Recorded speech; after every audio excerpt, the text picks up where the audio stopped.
Nunca olvidaré el curso debido a un alumno en particular que simplemente le encantaba la filosofía, la amaba. Él era una persona muy interesante. Él no podía deletrear nada. Él tenía algún tipo de disfunción en lo que veía traducido a sus patrones de pensamiento y todo lo invertía, lo torcía, lo colocaba de cabeza. Y él no podía deletrear nada, digo nada.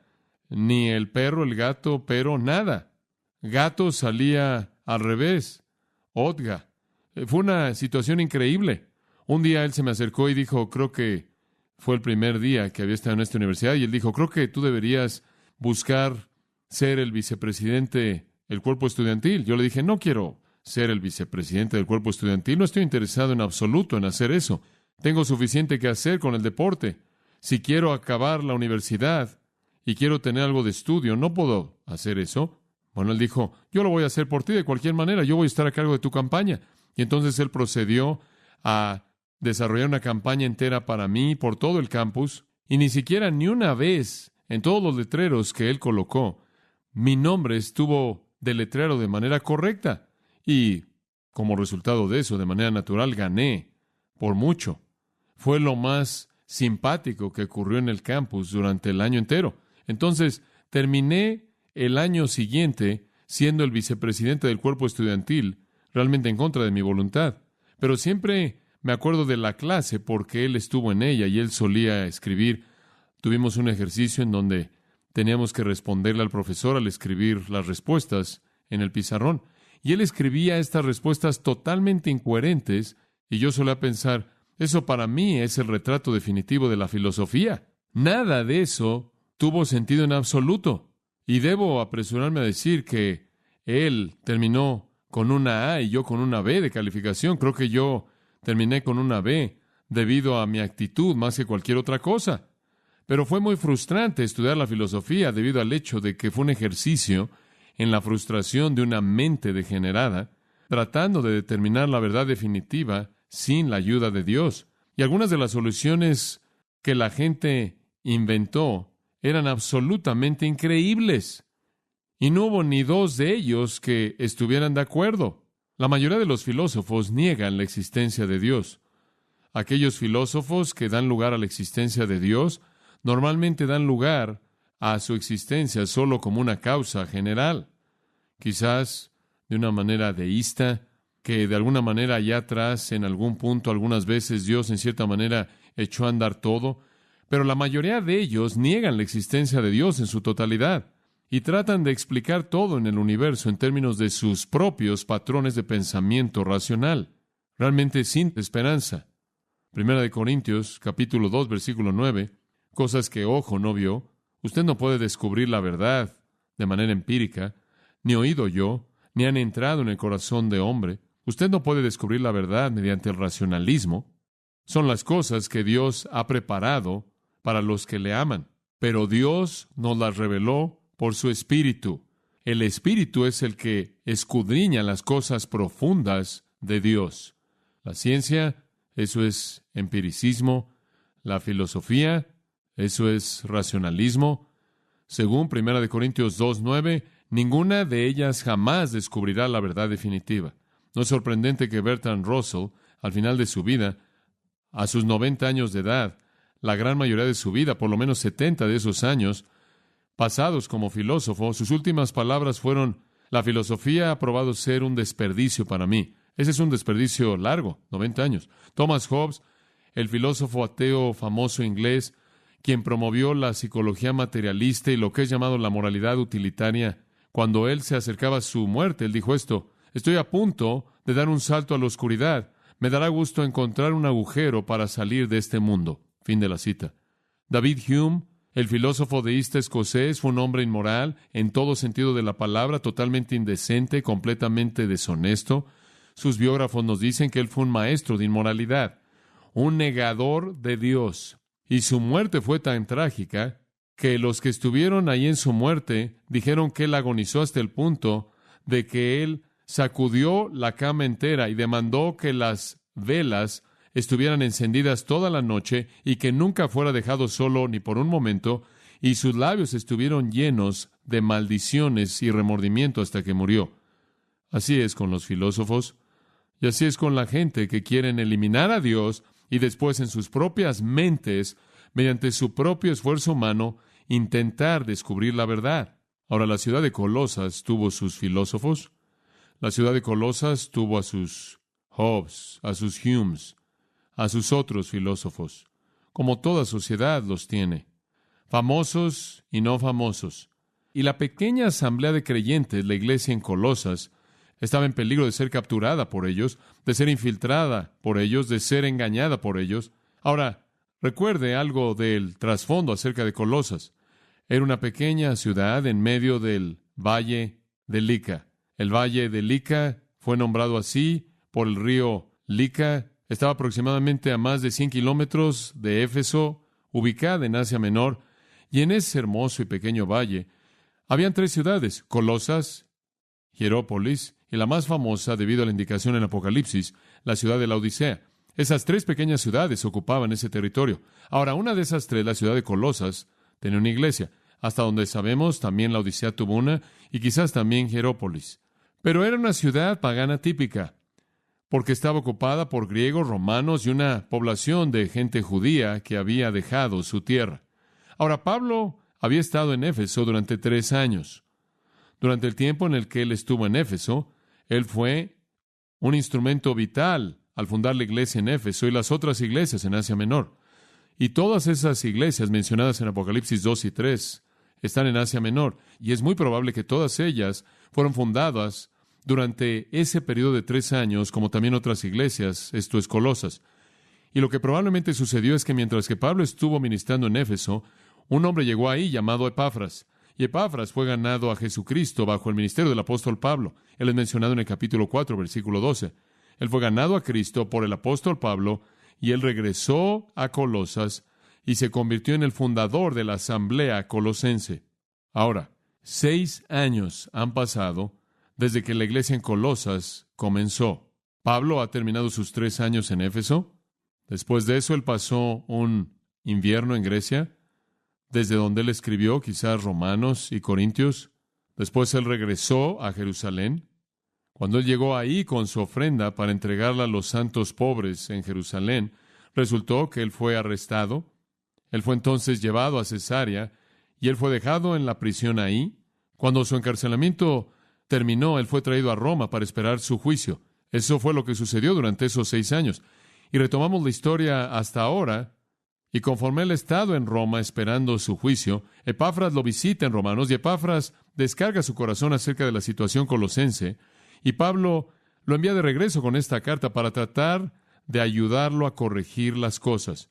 Ahora, básicamente lo que Epafras le dijo fue primordialmente bueno, porque realmente no hay ninguna situación seria, crítica que se está llevando a cabo en la congregación. Más bien hay advertencia, no sea que eso ocurra. Y la carta primordialmente trata de advertencia para ellos con relación a dejar que cualquier enseñanza falsa, filosofía falsa, infiltre su congregación. Colosenses tenía sus maestros falsos, todo lugar los tiene. Tuvo sus filósofos con su sabiduría humana, tocando a la puerta de la iglesia, listos para entrar y apoderarse del control, y Pablo simplemente les advierte de ello. Ahora, esto siempre debe ser esperado, que la iglesia en toda ciudad, en toda cultura, en todo país, en todo siglo, tendrá que pelear por aferrarse a su pureza doctrinal, tendrá que pelear para proteger su equilibrio espiritual, tendrá que defenderse a sí misma en contra de la gente que promueve el error y mantener la verdad siempre, porque Satanás siempre se esforzará por derribar a la iglesia, por llevarla a nivel de la falsa doctrina. Esa es la gran preocupación de Pablo, y ese se convierte en el corazón de la carta a los colosenses. Ahora, conforme llegamos al capítulo 2, versículo 8, llegamos a lo que francamente es la carta de la epístola. Esta es la carta de la epístola. Realmente, desde el capítulo 2, versículo 8 hasta el versículo 23, esa sección aquí, Pablo da el mensaje primordial de esta carta a los colosenses. Porque aquí él enfrenta directamente la enseñanza falsa que está en la frontera de la iglesia, que posiblemente está amenazando la iglesia en Colosas. Ahora, simplemente para darle un panorama del libro, Pablo ya ha confirmado la verdad con relación a Cristo en la gran sección doctrinal. Capítulo 1, versículo 15 hasta el capítulo 2, versículo 7. Esta es la sección doctrinal. Presenta la gran doctrina de Jesucristo y la salvación. Los primeros 14 versículos son la introducción. La gran sección doctrinal va desde el 1:15 hasta el 2:7. La sección práctica va desde el 3:1, capítulo 3, versículo 1, y él entra a lo práctico hasta el final, capítulo 4, realmente versículo 6, y después palabras personales para cerrar. Entonces, usted tiene una sección doctrinal al principio, esto es, hablando de Cristo y aclarando quién es Él y lo que es la salvación. Usted tiene una sección práctica que trata con lo que debe caracterizar las vidas de los colosenses y a todo creyente. Ahora, en medio de eso, usted tiene lo que posiblemente podría llamar una sección polémica. Polémica significa una disputa. Aquí está el argumento del libro. Aquí está la disputa. Aquí está el diálogo de Pablo, quien dice, ahora quiero entrar en este asunto. He hablado de Cristo, he hablado de la salvación, he hablado de su vida práctica, pero permítanme atacar a esos maestros falsos. Y lo hace en el corazón de la carta. Y aquí es en donde estamos. Ahora vamos a observar algo interesante. Hay 4 aspectos de la enseñanza falsa que amenaza a los colosenses.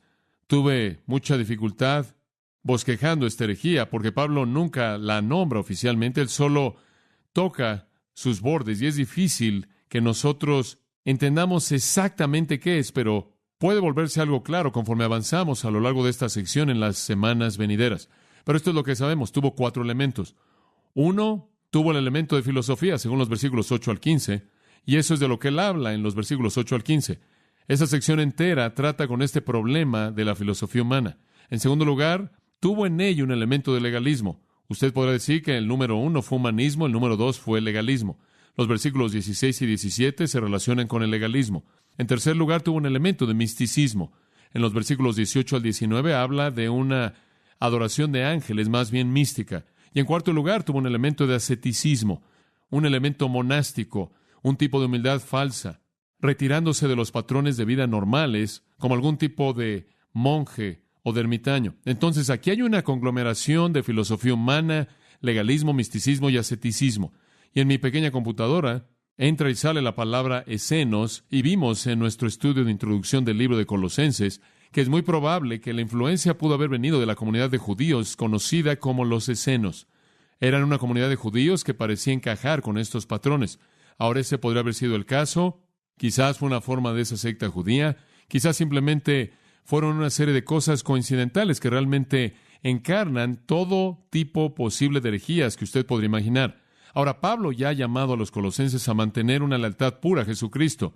En los versículos 1 al 7, él dice, tengo un gran conflicto por ustedes y quiero que se aferren a Cristo y a la verdad acerca de Cristo y a todos los tesoros de la sabiduría y del conocimiento.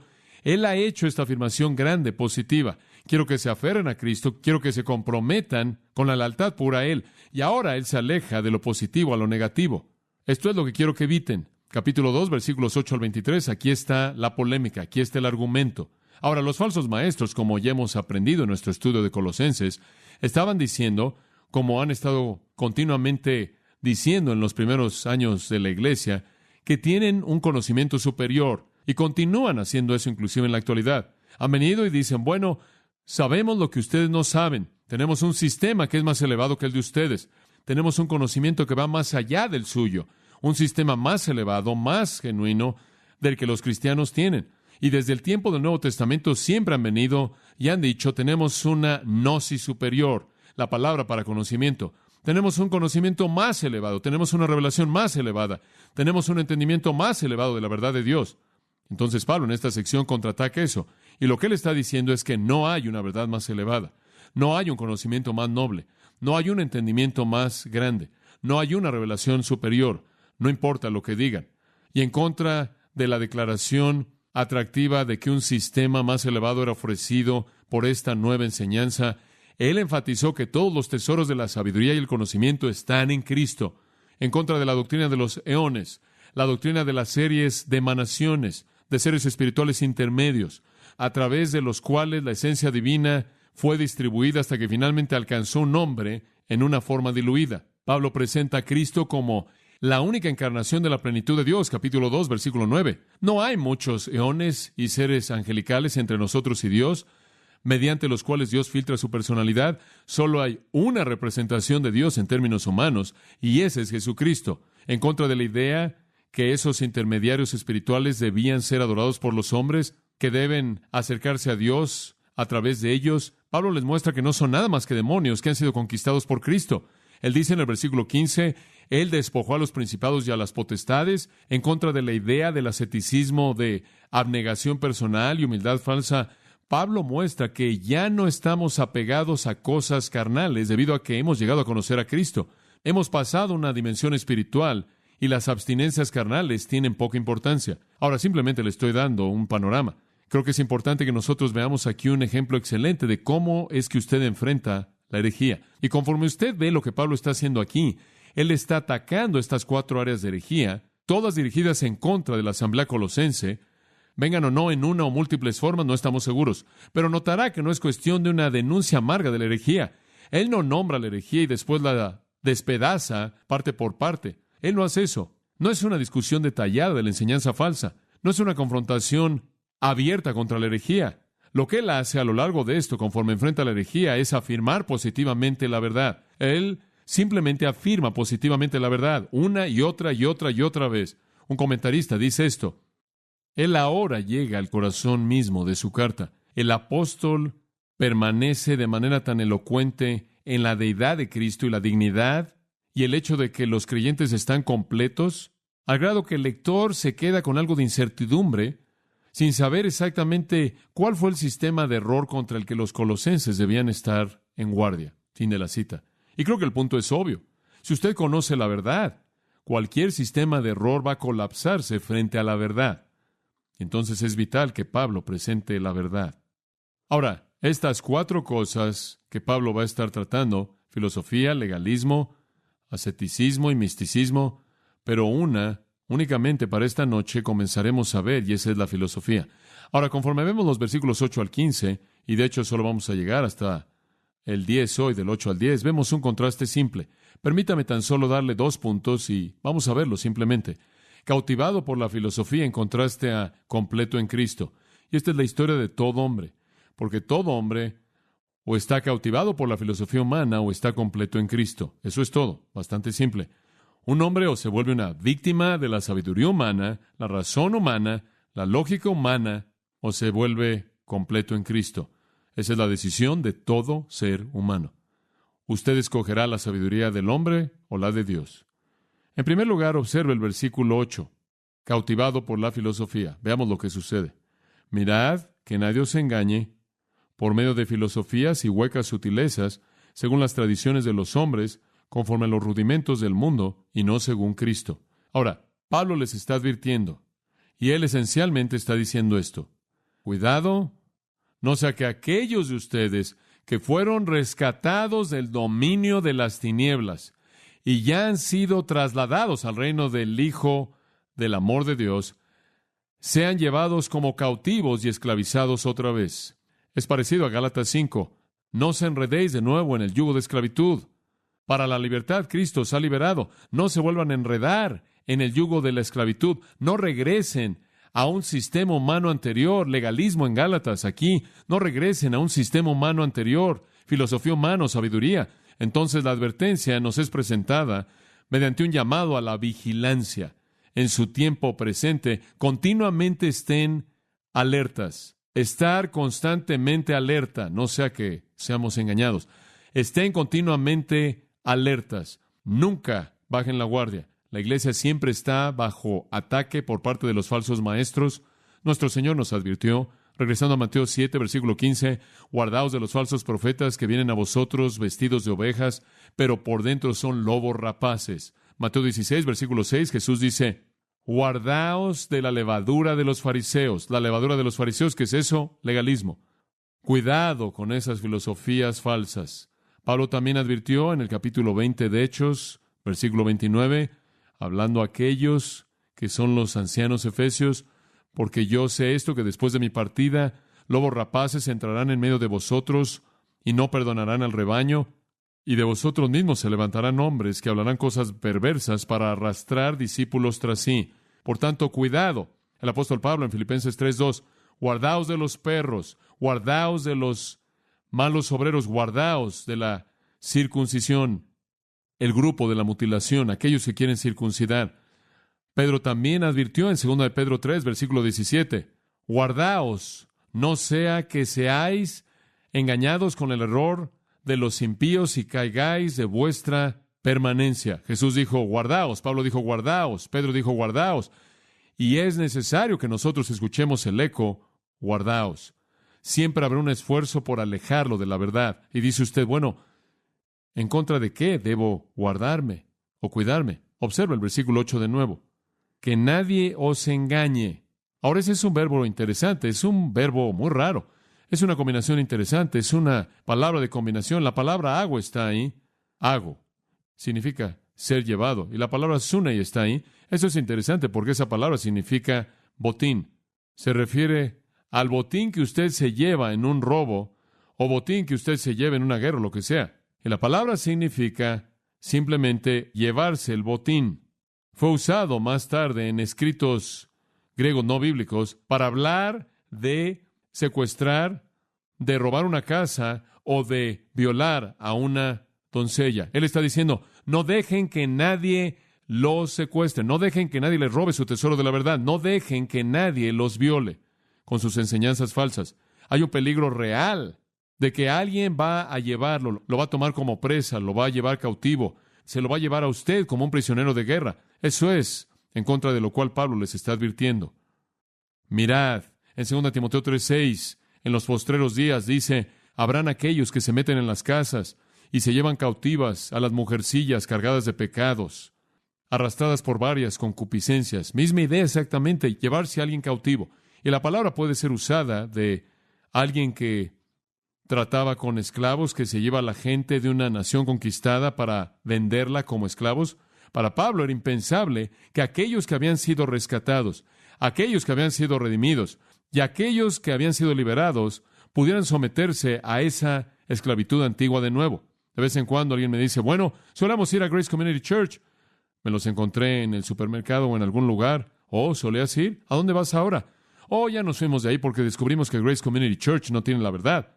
Y descubrimos la verdad en la iglesia de la palabra viva, o sea cual sea esto que está ahí sin nombre, o la sociedad tal o cual, o el orden real de cabras, no sé lo que es. La gente siempre viene y dice, encontramos la verdad.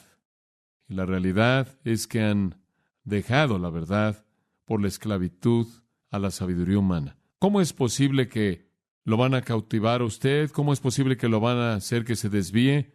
Versículo 8, mirad que nadie os engañe por medio de filosofías, y allí hay un equivalente ahí, huecas sutilezas. La filosofía es equivalente a las huecas sutilezas. El medio de capturar a la gente es la filosofía. Conocimiento que se oye muy sofisticado y teorías, pero todo es humano. Incidentalmente, este es el único uso de la palabra en el Nuevo Testamento. Filosofías es sabiduría humana. Sabiduría humana que se oye como si fuera divina. Sabiduría humana que supuestamente es mayor de lo que cualquier otra cosa que usted jamás ha oído. Eso es lo que las sectas siempre ofrecen. No conoces la verdad hasta que conozcas lo que conocemos. Un escritor dice, todo lo que tuvo que ver con teorías acerca de Dios y el mundo y el significado de la vida humana fue llamada filosofía en ese entonces, no solo en las escuelas paganas, sino en las escuelas judías de la ciudad griega. Ahora ese historiador, Slater es su nombre, dice que el término filosofía fue usado de toda teoría acerca de Dios y el mundo, fuera judía o griega, en esa era. Ese era el término común.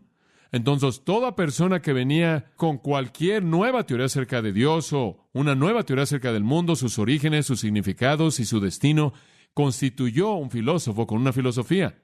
Josefo, el historiador de ese día, ha mostrado que cualquier sistema complejo de pensamiento, y él dice, cualquier patrón de pensamiento moral o disciplinario era llamado una filosofía. Josefo inclusive dice, y cito, hay 3 formas de filosofías entre los judíos, los fariseos, los saduceos y los escenos. Esa es una cita de la guerra judía número 2 de Josefo. Y eso me ayuda a pensar en que quizás fueron los escenos los que estaban propagando su filosofía. Fuera lo que fuera, era una mentira y lo llama huecas sutilezas. Esto liga el término con filosofía para describirlo. La filosofía son huecas sutilezas. Es engaño vacío. No le da lo que usted espera. La palabra engaño es interesante en la Biblia. Sutilezas, una de las palabras que es usada en 2 Pedro 2 es engaño. Y el significado original de la palabra es un anzuelo. Y lo interesante acerca de un anzuelo es que no es lo que un pez espera. Lo que usted ve no es lo que usted recibe en esa circunstancia. Y él está diciendo, la filosofía es lo mismo. Es un anzuelo. Usted piensa que va a ser maravilloso y resulta ser engañoso. A pesar de sus declaraciones, la filosofía es una ilusión vacía. Esta es la razón por la que Bertrand Russell dice, después de 90 años de eso, fue un desperdicio. Y esa es la razón por la que Hobbes y Hume están en sus muertes, en pánico, sin respuestas. Se oye bien, seduce la mente porque apela a las manos del orgullo, pero engaña. La verdad es la revelación de Dios, hablada de manera final y claramente en Jesucristo. No hay valor en la filosofía humana especulativa. Creo que Herbert Carson tiene una buena advertencia en este punto. Él dice esto. Esto no significa que él debe venir con una fe ciega que no razona, pero significa que en lugar de traer presuposiciones filosóficas que van a colorear su estudio de las Escrituras y van a llenarlo de prejuicios en su interpretación, un hombre viene como uno consciente de lo finito que es su intelecto y consciente de que su mente también está afectada por su naturaleza pecaminosa, y de esta manera está dispuesto a ser enseñado por el Espíritu Santo y reconoce que es la palabra de Dios en lugar de que es su propia razón quien es el árbitro final de la verdad. Entonces Pablo dice, guardaos, cuidado con la filosofía, cuidado con el modo humano, la teoría humana acerca de Dios, acerca del mundo, de lo que sea. Apégate a la Biblia. ¿De dónde vienen las filosofías humanas? Bueno, él le da dos fuentes en el versículo 8. Filosofía y huecas sutilezas, según las tradiciones de los hombres. Esa es la fuente número 1. Fuente número 2, conforme a los rudimentos del mundo y no según Cristo. Dos fuentes inadecuadas. Número 1, la tradición. Siempre ha sido el caso. La gente siempre la ha creído. ¿Sabe lo que eso hace?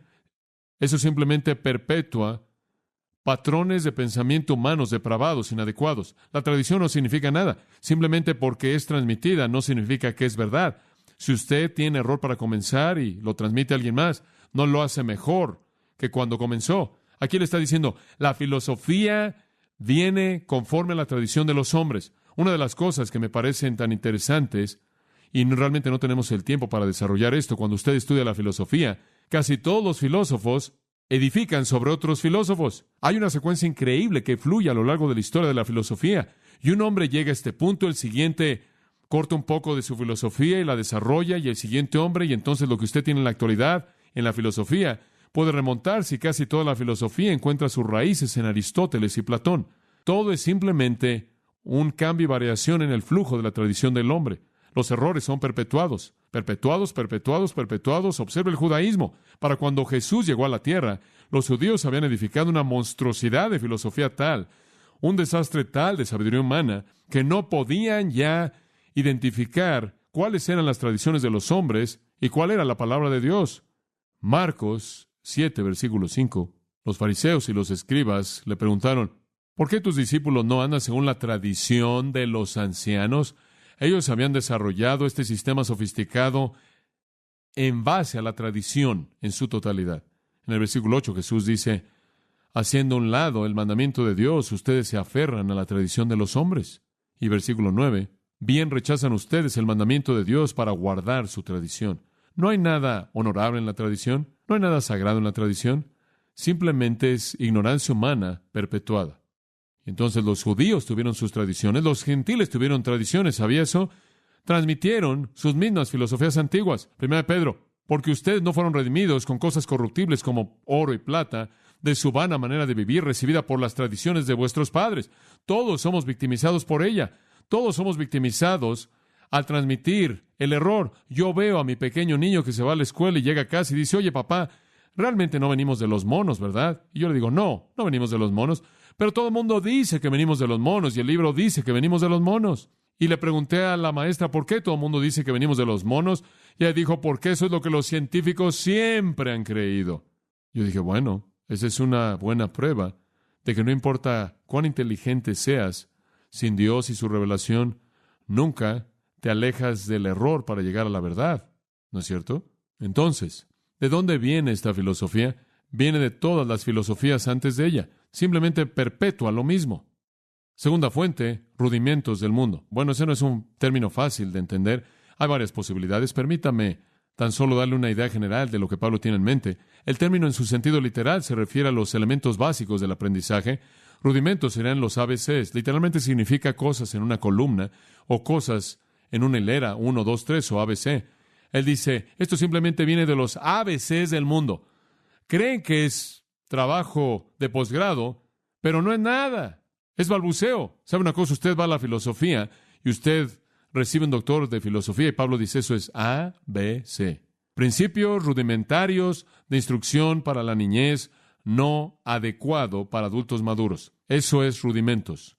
El pensamiento entonces es que el regreso a la filosofía sería hacer a un lado la enseñanza madura de la Biblia a cambio de las opiniones infantiles pobres de una religión inmadura, extrayendo su ser no de Dios, sino de este mundo. En Gálatas capítulo 4 encontramos la misma fraseología, versículo 3. Estuvimos en esclavitud cuando fuimos niños a los elementos del mundo. La enseñanza elemental de la religión humana es lo que él quiere decir. Y en Gálatas él está hablando de la religión de los judíos, y quizás en Colosenses él está combinándola con la religión gentil también, pero lo que él quiere decir aquí es simplemente los elementos básicos de la misma religión humana antigua, y que es lo mismo de todos los tiempos que es básico en toda la religión humana. ¿Salvación por qué? Obras. Lo mismo de siempre. La misma terminología es usada también en el 5º capítulo de Hebreos. Simplemente significa religión humana básica. ¿De dónde viene todo esto? Viene de la tradición, error perpetuado.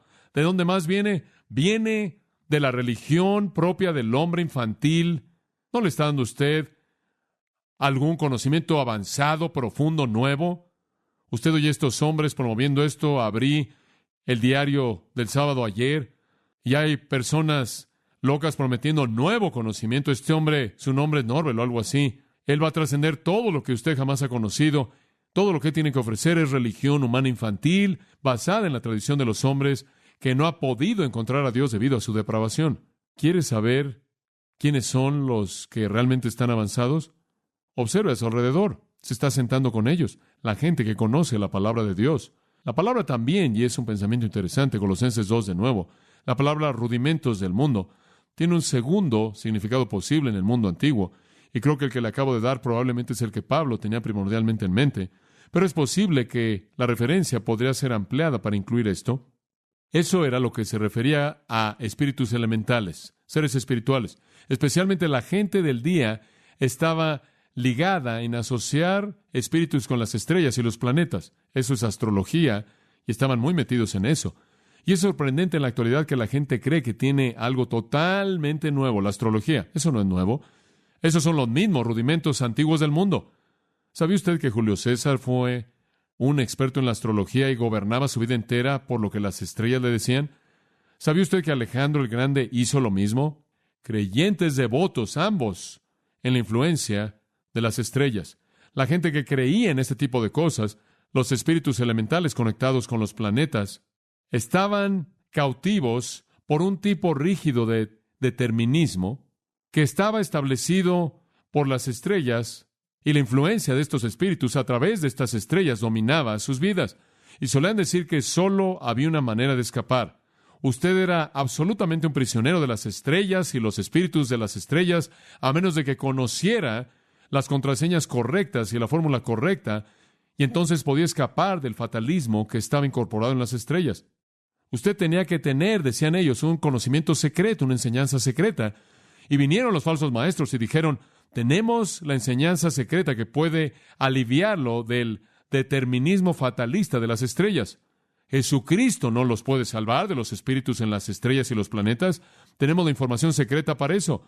Y algunas de las personas en la iglesia colosense probablemente habían estado en ese tipo de sistema, y cuando fueron salvados de él, todavía tenían pensamientos que permanecían ahí en su mente acerca del sistema, y la tentación pudo haber estado ahí para que dijeran, bueno, ¿qué tal si están bien? Pero Pablo les advierte y nos advierte estar continuamente alerta contra estas verdades falsas, y estas cosas simplemente son tradiciones humanas, simplemente es ignorancia perpetuada, es infantil, religión humana inadecuada del pasado siendo revivida. Y no es nada más, tenemos a Cristo, Dios es suficiente. Y eso lo lleva a un segundo punto, completo en Cristo. Él dice al final del versículo 8, no según Cristo, y después él cambia de velocidad y dice, porque en él habita corporalmente toda la plenitud de la deidad. y vosotros estáis completos en Él, que es la cabeza de todo principado y potestad. Usted no necesita ser cautivado por la filosofía. Usted puede estar completo en Cristo. Usted puede desechar toda la filosofía humana. Usted puede desechar todas las religiones tradicionales del mundo. Usted puede desechar todas las formas y teorías hechas por los hombres, porque solo en Él mora la plenitud de la deidad corporalmente y vosotros estáis completos en Él. La palabra habita en el versículo 9, en Él habita. Tiempo presente continuo, todavía habita. Jesucristo todavía es la plenitud de la deidad. La palabra deidad, incidentalmente, es la palabra para la esencia de la deidad. Todavía Él es la deidad. Él todavía es la plenitud de la deidad, tal como lo fue en el capítulo 1, versículo 19. Él no ha cambiado, por cuanto agradó al Padre que en Él habitase toda la plenitud. La palabra pleroma, la plenitud de Dios, mora corporalmente. El que en Belén adoptó una naturaleza humana está en el cielo ahora y todavía retiene su humanidad y la retendrá a lo largo de todas las edades de la eternidad. Yo creo que el versículo 9 puede ser la más grande afirmación de la deidad de Jesucristo en todas las epístolas. En Él, modificando a Cristo en el versículo 8, habita continuamente, no va y viene como los gnósticos enseñaban, toda la pleroma, la plenitud de la deidad en un cuerpo. No sé cómo es que usted puede negarlo. Un hombre aquí con cabellos raros viene y dice, Cristo no es Dios. ¿Qué va a hacer usted con eso? Y el resultado de esa realidad para nosotros, usted no necesita la filosofía. ¿Por qué? Porque el versículo 10 dice, si Él es todo lo que hay de Dios, entonces están completos. ¿En dónde? En Él. Aquel que es la cabeza de los otros seres espirituales, de todos los seres angelicales, llamados principados y potestades. Su plenitud, amados, nos es impartida. No sé si usted puede entender eso. Permítame ver si le puedo ayudar. Los mismos términos son usados. Él es la pleroma de Dios y somos la pleroma en Él. Dios literalmente se pasa a sí mismo a nosotros a través de Cristo. Ustedes están completos en Él. Ese es un tiempo perfecto. Hemos sido completados en Él con resultados eternos. Cuando usted piensa en la caída del hombre, cuando usted piensa en lo que pasó, es bastante triste. Cuando el hombre cayó, él cayó en un estado triste de estar incompleto. Un hombre incrédulo está espiritualmente incompleto porque él está totalmente fuera de comunión. Él es moralmente incompleto porque él no tiene un estándar de conducta y si lo tuviera, él no podría vivir al nivel de ese estándar. Él está mentalmente incompleto porque él es incapaz de conocer la verdad. Entonces usted tiene un hombre espiritualmente, moralmente, mentalmente incompleto. Y Jesucristo entra a la escena y Pablo simplemente dice, y vosotros estáis completos en Él. Segunda de Pedro 1:4, Pedro dice que se han convertido en participantes de la naturaleza divina. Piensen esto, usted se ha convertido en un participante de la naturaleza divina. Un hombre instantáneamente se vuelve espiritualmente completo. Él tiene comunión con Dios, la vida de Dios está en él. Él se vuelve moralmente completo, no porque él es prácticamente perfecto, sino porque él reconoce la autoridad de la voluntad de Dios. Él tiene un estándar y al Espíritu Santo que lo capacita para darle la fortaleza para obedecer. Él está mentalmente completo, no en el sentido de conocerlo todo, sino en el sentido de tener la verdad y al Maestro residente de la verdad, el Espíritu Santo. Los cristianos participan de la vida divina. ¡Qué verdad tan increíble! Cuando usted se convirtió en un cristiano, usted recibió todo lo que usted necesita, todo. Pedro dijo, tenemos todas las cosas que pertenecen a la vida y a la piedad. Usted no necesita ningún conocimiento más elevado. Usted no necesita las palabras de Mary Baker Eddy. Usted no necesita las palabras de José Smith. Usted no necesita las palabras del Libro del Mormón. Usted no necesita las palabras de Madame Blavatsky, el juez Rutherford o alguien más. Usted no necesita al señor y a la señora Fillmore para añadir a lo que usted tiene. Usted no necesita al apóstol tal y tal para decirle algo más de lo que usted tiene. Usted no necesita a Sun Young Moon para venir y añadir a lo que usted tiene. Usted no necesita nada porque usted está completo en Él. No sé usted, pero yo como cristiano tengo un sentido de esa totalidad. ¿Usted no? Mi búsqueda por la verdad se acabó. ¿Y la de usted? Yo la he encontrado. Yo ni siquiera puedo concebir necesitar jamás algo fuera de Jesucristo. ¿Y usted? Todo hombre tiene una decisión que tomar. Él puede escoger la filosofía humana, la cual lo va a cautivar y lo va a llevar a estar incompleto.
Lost in a sea of stars where your whispers take flight.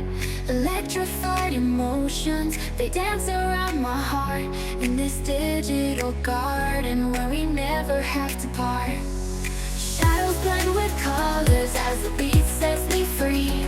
Every note a memory, every rhythm you and me. Echoes of you in synth waves, feel you near in the pulsing haze. It's such a world where we collide. You love the rhythm in my mind. With the glow of city lights, our shadows intertwine in this kaleidoscope of love where the past and future align. With every step I take, I feel your presence strong. And this digital symphony where our hearts belong. Shadows blend with colors as the beat sets me free. Every note a memory, every rhythm you and me. Echoes of you in synth waves, feel you near in the pulsing haze. It's such a world where we collide. You love the rhythm in my mind.